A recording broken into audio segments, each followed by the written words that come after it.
Com narrativas vazias no Ocidente e no Oriente, Lula discursou a empresários brasileiros e chineses no encerramento do Fórum Empresarial Brasil-China. Segurança econômica, fiscal, política, jurídica e social, esse é o Brasil de Lula.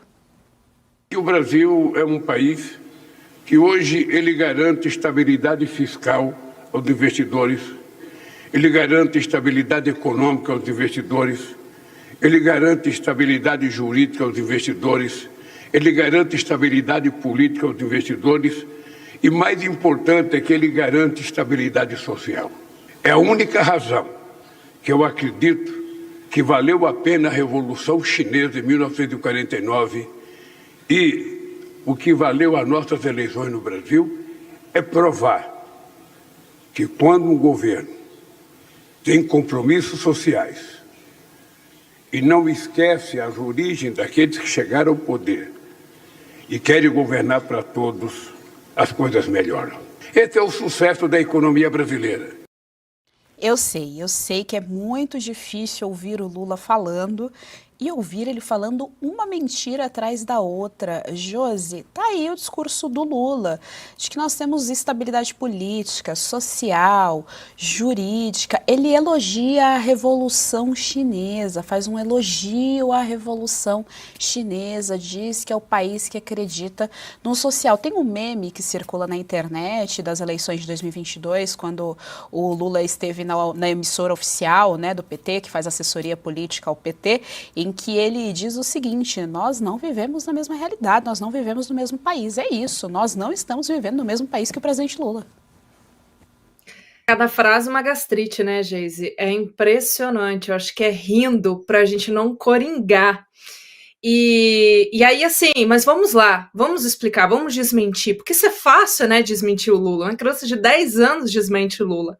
Quando ele fala nessa estabilidade política, com toda a corrupção voltando, estabilidade econômica, com a nossa taxa de juros acima do patamar de 1,2, com a inflação, né?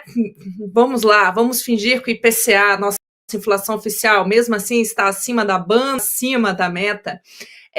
Instabilidade jurídica, onde? Com o STF decidindo, retroagindo legislação, e digo isso especificamente em questões tributárias. Qual é, sabe? Não existe isso, qualquer pessoa consegue enxergar que isso é mentira. E aí, para completar, em outro momento, ele também disse algo mais absurdo, que assim, é a criatividade, porque ele disse defender a liberdade econômica, porque a geração dele aprendeu isso com Margaret Thatcher e Ronald Reagan. Essa foi para acabar com qualquer átomo de paz de pessoas que entendem de liberdade econômica, de livre comércio e tudo mais. Mas é inacreditável. Agora, é o que eu sempre falo, Geise, não nos surpreende ouvir isso de um petista, sindicalista, né, de uma pessoa que sempre mentiu, omitiu fatos, onde ele próprio já declarou que é muito fácil sair por aí espalhando dados, é muito fácil você simplesmente ler um roteiro ali, um negócio que o erro, a loucura, a insanidade está em quem acredita. Em quem acredita e ainda apoia este governo. Talvez lá os investidores, os empreendedores não acompanhem o Brasil. É a mesma coisa que a gente acompanhar um presidente de um país muito mais remoto, onde a gente não acompanha diariamente. Agora, eles facilmente podem dar um Google e comprovar que tudo que o Lula disse é apenas para enganar burro, porque de verdade, acho que nem a data do roteiro que ele leu está verdadeira. Gustavo Lopes, nós temos o presidente do nosso país que vive fazendo turismo, gastando o nosso dinheiro, fazendo a gente passar vergonha e defendendo a Revolução Chinesa. É esse o nível da presidência do nosso país. O fantástico mundo de Lula, né? Acho que a Josi trouxe muito bem, assim, é um mundo paralelo. Que, na verdade, ele sabe que não existe, mas a depender da plateia, ele conta uma historinha, né? E aí, para trazer para nossa audiência que sabe disso, mas é sempre bom falar, né? Porque, afinal de contas, ele fez uma comparação absurda, dizendo que a Revolução Cultural, a Revolução Chinesa, né, tem até semelhanças com a eleição dele, e de fato tem. Porque a Revolução chinesa, que começa em 49, depois teve o grande salto adiante, que matou milhões de pessoas de fome, depois teve a Revolução Cultural em 66 e 76, que matou mais dezenas de milhões. O que eles têm em comum com a eleição do Lula? Eles simplesmente proibiram a existência da oposição. Ninguém pode pensar diferente.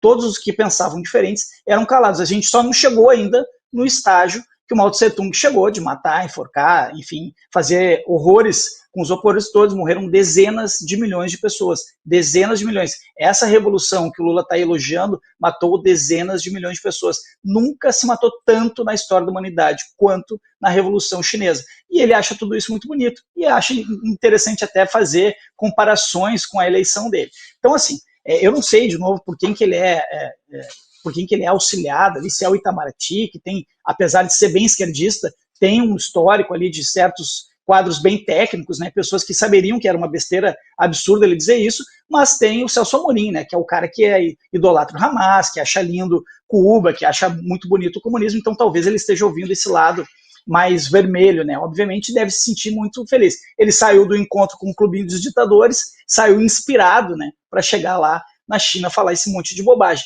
E o mais impressionante é, como tu bem colocou, a assessoria oficial de imprensa dele, né, que é a mídia tradicional, simplesmente não fala nada em relação a isso. Eles não, isso é escandaloso que esse cara tem feito. E é como adorei essa frase da Jo, é cada frase uma gastrite. É impressionante a quantidade de bobagens que esse cara faz. Só que se fosse só bobagem, se fosse só coisas engraçadas, mas são coisas absurdas, são coisas desrespeitosas e mais, são coisas assustadoras, porque mostram para onde é que a gente está caminhando.